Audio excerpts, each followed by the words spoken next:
દરેક વિદ્યાર્થી મિત્રોનું યુનિક એકેડમીમાં હાર્દિક સ્વાગત છે. ફરી આપણે ક્વોન્ટિટી એપ્ટિટ્યૂડના સિલેબસ એકોર્ડિંગ સાદું વ્યાજ ટોપિક લઈને આવ્યા છે.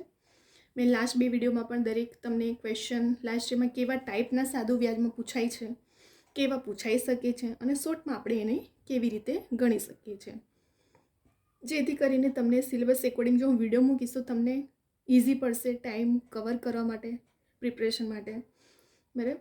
અને કેવા ટાઈપના ક્વેશ્ચન પૂછાય છે હું એવી રીતે મૂકું છું કે જેથી કરીને તમને ટ્રીક પણ શોર્ટ મેથડમાં તમને ટ્રીક પણ ખબર પડે અને ઇવન તમને લાસ્ટ યરમાં કેવા ક્વેશ્ચન છે નવા સ્ટુડન્ટને પણ એક્સપિરિયન્સ થશે કેવા ટાઈપના આપણે ગણી શકીએ છીએ શોર્ટ ટ્રીકમાં, બરાબર. અને આવનાર એક્ઝામોમાં પણ કેવી રીતે આ ક્વેશ્ચનને યુઝફુલ આપણે કરી શકીએ છીએ.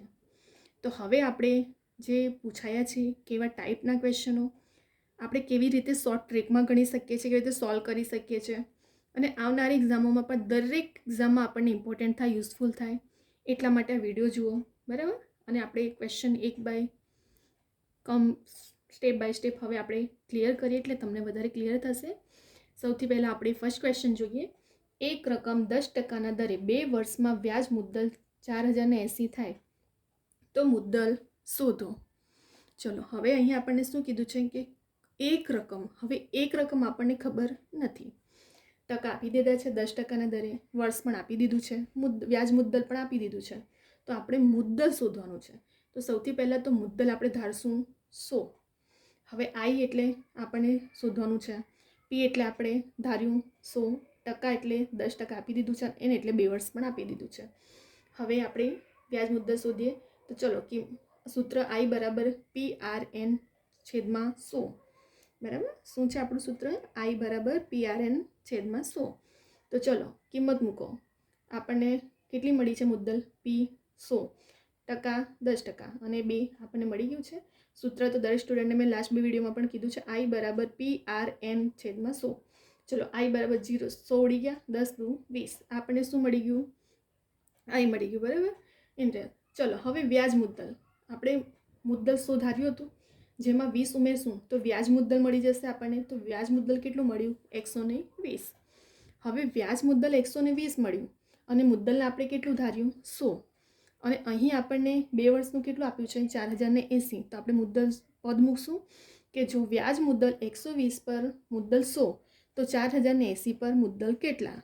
તો શું કરશું? 4080 ગુણ્યા 100 છેદમાં 120. કટ કરો, 0 0 ઉડી ગયું, 340 ને 4080 વડે કટ થઈ જશે. તો 10 ગુણ્યા 340 કરશો તો 3400 જવાબ તમારા આવી ગયા. ફરી એકવાર, સૌથી પહેલાં તો સૂત્ર શું છે? આઈ બરાબર PRN છેદમાં 100, બરાબર. આ છે એનું ફોર્મ્યુલા, આઈ બરાબર PRN છેદમાં 100. અહીં આપણને મુદ્દલ ખબર નથી, આપણે ધારી લીધું 100. આઈ આપણને શોધવાનું છે. પી એટલે મુદ્દલ ધાર્યું, ટકા 10, એન એટલે વર્ષ. આઈ બરાબર PRN છેદમાં 100માં મેં કિંમત મૂકી. શું મૂકી? આઈની તો શોધવાનું જ છે, પીનું 100 મૂક્યા, આર ટકાના શોધવું અને એન એટલે વર્ષના 2 છેદમાં 100, 0 0 ઉડી ગયું, 10 દુ 20 મળી ગયું આપણને. હવે વ્યાજ મુદ્દલ, તો મુદ્દલ 100 હતું, એમાં વ્યાજ ઉમેરો 20 તો વ્યાજ મુદ્દલ મળી જશે. તો 100 અહીં મુદ્દલ હતું, એમાં 20 વ્યાજના 120 મળી ગયા. હવે પદ મૂકવાનું કે જો વ્યાજ મુદ્દલ 120 હોય તો મુદ્દલ કેટલું? 100. તો 4080 પર કેટલા? ચલો 100 ગુણ્યા 4080 છેદમાં 120, 0 0 ઉડી ગયું, 34 ભાગાકાર કરશો તો 3400 તમારો જવાબ આવી ગયો. અહીં આપણો એક ક્વેશ્ચન અહીં સોલ્વ થઈ ગયો. હવે આપણે બીજો ક્વેશ્ચન જોઈશું. એક રકમનું સાદા વ્યાજે 3 વર્ષમાં વ્યાજ મુદ્દલ 525 થાય છે અને 6 વર્ષમાં વ્યાજ મુદ્દલ 600 થાય છે, તો 8 વર્ષના અંતે વ્યાજ કેટલું થાય? બરાબર. હવે કોઈ રકમનું સાદા વ્યાજે 3 વર્ષમાં કેટલું કીધું છે? 525 ને 6 વર્ષમાં 600. ચલો મૂકીએ આપણે. 3 વર્ષમાં 525, 6 વર્ષમાં 600, તો 6 વર્ષમાં 600, તો 3 વર્ષમાં કેટલા મળે? માઇનસ કરો, 6 માંથી 3 વર્ષનું કેટલું મળ્યું? 600 માઇનસ 525 કરશો તો 75 આવશો. આ જે આપણને 75 મળ્યું છે એ 3 વર્ષનું છે, આપણે તો 1 વર્ષનું શોધવાનું છે પહેલાં. તો 75 ભાગ્યા 3 કરશો તો 1 વર્ષનું કેટલું? 25 તારી 75 ઉડી ગયું, તો જવાબ આવી ગયો આપણે 1 વર્ષનો 25. પરંતુ આપણને 8 વર્ષના અંતે કીધું છે, તો 1 વર્ષનું જો 25 હોય તો 8 વર્ષનું એટલે 25 ગુણ્યા 8 કરશો તો 200 આન્સર આપણા આવી ગયા, બરાબર. ફરી એકવાર શું કીધું છે અહીં? કોઈ રકમનું સાદા વ્યાજે 3 વર્ષમાં વ્યાજ મુદ્દલ 525 થાય છે અને 6 વર્ષમાં વ્યાજ મુદ્દલ 600 થાય છે, તો 8 વર્ષને અંતે કેટલું થાય વ્યાજ? તો 3 વર્ષમાં 525 અને 6 વર્ષમાં 600. ચલો માઇનસ કરો. 6 વર્ષમાંથી 3 જોઈએ તો 3 વર્ષનું કેટલું મળ્યું આપણને? 75 મળી ગયું. માઇનસ કરશો તો હવે આ તો આપણને 3 વર્ષનું મળ્યું છે, આપણે તો એ પહેલાં 1 વર્ષનું શોધશું. તો 75 ભાગ્યા 3 કરો, 25 તારી 75 આવ્યું. 8 વર્ષના અંતે કીધું તો 25 ગુણ્યા 8 કરો, 25 8 200 આવી ગયો આપણો આન્સર. બરાબર, 8 વર્ષના અંતે કેટલું વ્યાજ થશે? 200. હવે આપણે જોઈશું ત્રીજો ક્વેશ્ચન. એક રકમનું 10% લેખે 5 વર્ષનું સાદું વ્યાજ તે મુદ્દલ કરતાં ₹2000 હોય તો મુદ્દલ શોધો. જો દરેક ક્વેશ્ચન નવા ટાઈપના છે, નવા મેથડના છે, નવી ટ્રીકના છે અને જે લાસ્ટ યરમાં તમારા પૂછાયા છે અને આવનારી એક્ઝામમાં પણ તમને યુઝફુલ થાય એવી રીતે જ મેં ક્વેશ્ચન સોલ્વ કરાવું છું અને સિલેબસના એકોર્ડિંગ જ છે, દરેક એક્ઝામમાં છે. કોઈ રકમનું 10% લેખે 5 વર્ષનું સાદું વ્યાજ તે મુદ્દલ કરતાં 2000 તો મુદ્દલ શોધો. ચલો આપણને સૌથી પહેલાં તો મુદ્દલ ધારશું. આપણે મુદ્દલ ધારો કે P બરાબર 100. આ આપણને ટકા આપ્યા છે 10% અને N એટલે વર્ષ કહેવાય, આપી દીધું છે 5. હવે સૂત્રમાં કિંમત મૂકીએ. ચલો I બરાબર PRN છેદમાં 100. ચલો Pની કિંમત આપણે કેટલી ધારી? 100. R એટલે ટકા 10% છે, N એટલે 5 છેદમાં 100. ચલો 100 ઉડી ગયા તો 10 50 50. હવે કરતાં કીધું છે, અહીં જુઓ ધ્યાન આપો, રકમમાં શું લખ્યું છે ક્વેશ્ચનમાં કે કોઈ એક રકમનું 10% લેખે 5 વર્ષનું સાદું તે મુદ્દલ કરતાં 2000 હોય તો કરતાં એટલે 50 જેટલું ઓછું આવ્યું. હવે આપણે પદ મૂકશું કે જો 50 જેટલું ઓછું હોય તો મુદ્દલ 100, તો 2000 પર મુદ્દલ કેટલું? બરાબર, ફરી એકવાર આ જે 50 જેટલું ઓછું મળ્યું આપણને કરતાં કીધું છે એટલા માટે, તો 50 પર આપણને કેટલું હતું મુદ્દલ? 100 હતું. તો આપણને તો કેટલું કીધું છે? 2000 પર શોધવા કીધું છે. તો 50 પર આપણને કેટલું હતું? 100. તો 2000 પર કેટલા? ચલો 2000 ગુણ્યા આ પદનો અને આ પદનો ગુણાકાર કરો સંખ્યાનો. 2000 ગુણ્યા 100 છેદમાં 50. 0 0 ઉડી ગયા, 50 200 ઉડી ગયા. તો 2000 2 વડે ગુણાકાર કરશો તો જવાબ તમારો 4000 આવી જશે.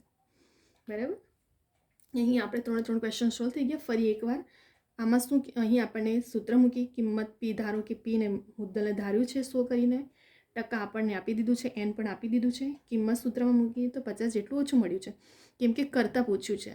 તો આપણે પદ મૂકવાનું પછી, જેવી રીતે આપણે અહીં પદ મૂક્યું હતું કે 50 જો હોય તો મુદ્દલ 100, તો 2000 પર કેટલા? ચલો આ રકમને આ રકમનો ગુણાકાર કરવાનો અને અહીં જે રકમ હોય તેની નીચે લઈ લેવાની.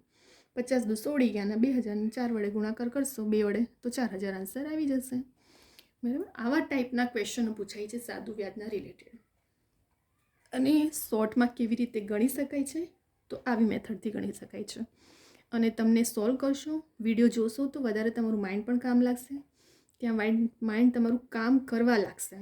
બરાબર, તો અહીં આપણે ક્વેશ્ચનને કમ્પ્લીટલી સોલ્વ કરી લીધા છે મેથડ પ્રમાણે, શોર્ટ ટ્રીક પ્રમાણે. તમે સ્ક્રીનશોટ પણ લઈ શકો છો કે પછી વિડીયોને સેવ કરી લો યુટ્યુબ પર કે અને બીજા બધા સ્ટુડન્ટને પણ શેર કરો અને જાતે પ્રેક્ટિસ કરો. વિડીયો જોવાથી નહીં પણ જાતે પણ પ્રેક્ટિસ કરશો ને તો બહુ ઇમ્પોર્ટન્ટ તમને એક્ઝામના ટાઈમે કામ લાગશે કે ત્યાં તમને મેથડ યાદ રહી જશે. બરાબર, કે આપણે શોર્ટ મેથડમાં કેવી રીતે આપણે બધા સાદા વ્યાજના બધા ક્વેશ્ચનો સોલ્વ કર્યા હતા, કેમ કે પ્રેક્ટિસ બહુ ઇમ્પોર્ટન્ટ છે. પ્રેક્ટિસ વગર તો તમને મેળ નહીં જ પડે. બરાબર, ખાલી વિડીયો જોવાથી નહીં, પ્રેક્ટિસ પણ કરો. વિડીયો જુઓ, બીજી વાર જુઓ, સમજ નહીં પડે તો પછી એને જાતે પણ કરી જુઓ ટ્રાય. સ્ક્રીનશોટ લઈને રાખો, ત્યાર પછી જે પણ સૂત્ર ફોર્મ્યુલા શોટ એને તમે નોટ બનાવીને રાખો, જેમાં ખાલી ફક્ત રિવિઝન કરવાનું રહેશે. જૂના સ્ટુડન્ટને થોડો એક્સપિરિયન્સ હોય છે પણ ન્યૂને નથી હોતો બિલકુલ બી. બરાબર, તો ન્યૂ પેટર્ન પ્રમાણે પણ કઈ રીતે ચેન્જીસ થાય છે. લાસ્ટ યરના તમે ક્વેશ્ચન મેં એટલા માટે કરાવું છું, એવા મેથડ પ્રમાણે કરાવું છું કે જેથી કરીને તમને આઈડિયા આવે કે કેવા ટાઈપના ક્વેશ્ચનો પૂછાય છે. બરાબર, અને મારા વિડીયો એ જ એવા જ હશે કે જે તમને યુઝફુલ થાય અને દરેક સ્ટુડન્ટ માટે યુઝફુલ હશે, દરેક એક્ઝામ માટે યુઝફુલ હશે. પછી એ 6 to 12ના સ્ટુડન્ટ હોય કે પછી કોમ્પિટેટિવ એક્ઝામના સ્ટુડન્ટ હોય, ગવર્મેન્ટ જોબની દરેક, બરાબર, કોમ્પિટેટિવ એક્ઝામમાં દરેકમાં યુઝફુલ થશે આ ટોપિકો તમને. બરાબર, તો અહીં આપણો સાદું વ્યાજના 3 ક્વેશ્ચન, ત્રણેયની ટ્રીક ક્વેશ્ચન અલગ છે. શું શું ફેર થયો તે તમે જોઈ લીધું. હવે આપણે વિડીયોને સ્ટોપ કરીએ છીએ. જો તમને આ વિડીયો ગમે તો લાઇક, શેર અને સબસ્ક્રાઈબ કરો અને બીજા બધા સ્ટુડન્ટને પણ શેર કરો.